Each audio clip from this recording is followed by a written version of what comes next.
بسم الله والصلاة والسلام على رسول الله. ملوخية يا جماعة، بناء على طلب صاحبتي وحبيبتي من المغرب حياة، نفسها في الملوخية المصري. كلتها في مطعم هنا وطلبت مني طريقتها. أنا أول حاجة بقول لها مبروك يا حياة الجواز، ربنا يا رب يسعدك.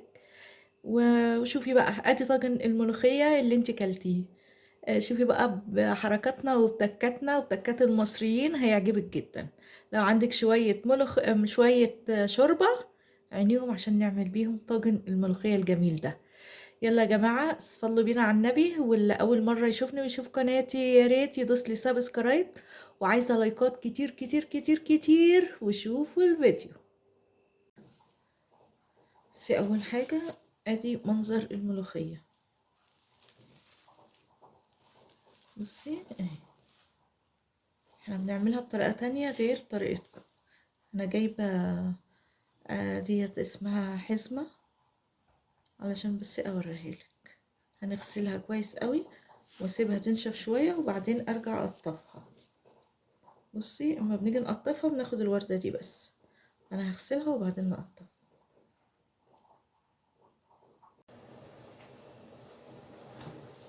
احنا قطفتها اهيت، بس سايبة ايه كام واحدة كده اقطفها قدام حضراتكم. بصوا اهي، بناخد ايه الوردة دي. سهلة جدا وجميلة جدا، متاخدش اي وقت. بتتعمل بقى باي شوربة، شوربة ارانب، شوربة فراخ، شوربة لحمة، اي شوية شوربة عندك اعمليهم.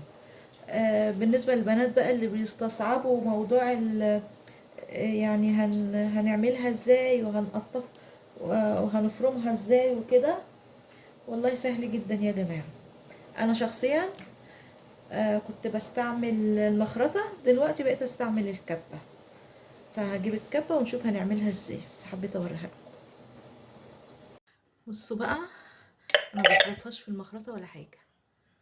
ادي الكبة بتاعتي، ببتدي اهي احطها كده. لو عايزة تخرطيها بالمخرطة براحتك، بس انا بقول لكم على الطريقة بتاعتي، ودي والله من اسهل الطرق، مش هتلاقوا زيها.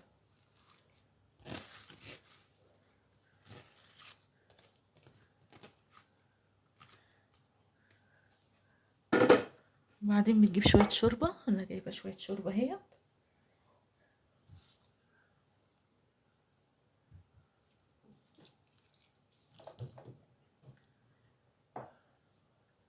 وهنبتدي ايه نفرمها زي ما انتي عاوزاها، الفرم زي ما انتي عاوزاه.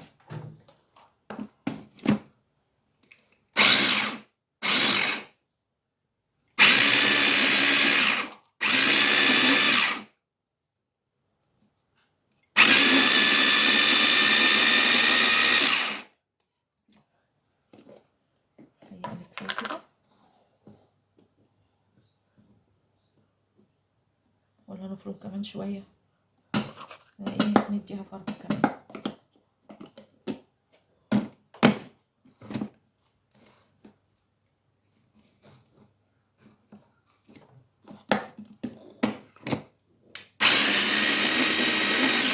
بس كده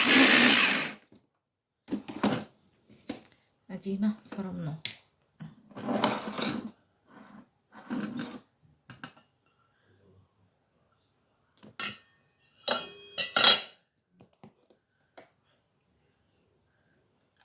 هنزودها بقى الشوربة اللي احنا عاوزينها وهنبتدي يلا بينا على البوتاجاز. بعد ما فرمناهم مجهزين ايه شوية توم على كزبرة ناشفة على حتة سمنة. السمنة دي بقى زي ما انت عايزة. هنروح ايه نطشها، ودي الحاجة المهمة جدا جدا جدا في الملوخية. يلا بينا على البوتاجاز. حمرنا هو الطشة دي اهم حاجة في الملوخية، شايفين؟ هنحطها عليها كده، نسيب شوية نحطهم على الطاجن من فوق. وكده هتبقى تمام التمام. سهلة جدا جدا جدا وبسيطة وفي نفس الوقت جميلة، تحط بقى جنب الأكل مع بتنجان. وشوفي بقى انت طبخة ايه، ده بيتحط جنبه. بس انا عاملاه بشوربة سمينة شوية، دسمة شوية. فانتي بقى لو الشوربة خفيفة حطي واحدة مرقة دجاج بس كده. يلا نحطه بقى في الطاجن وألف هنا.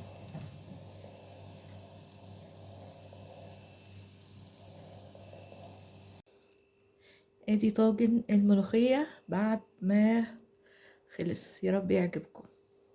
فيديو سهل وخفيف ولذيذ.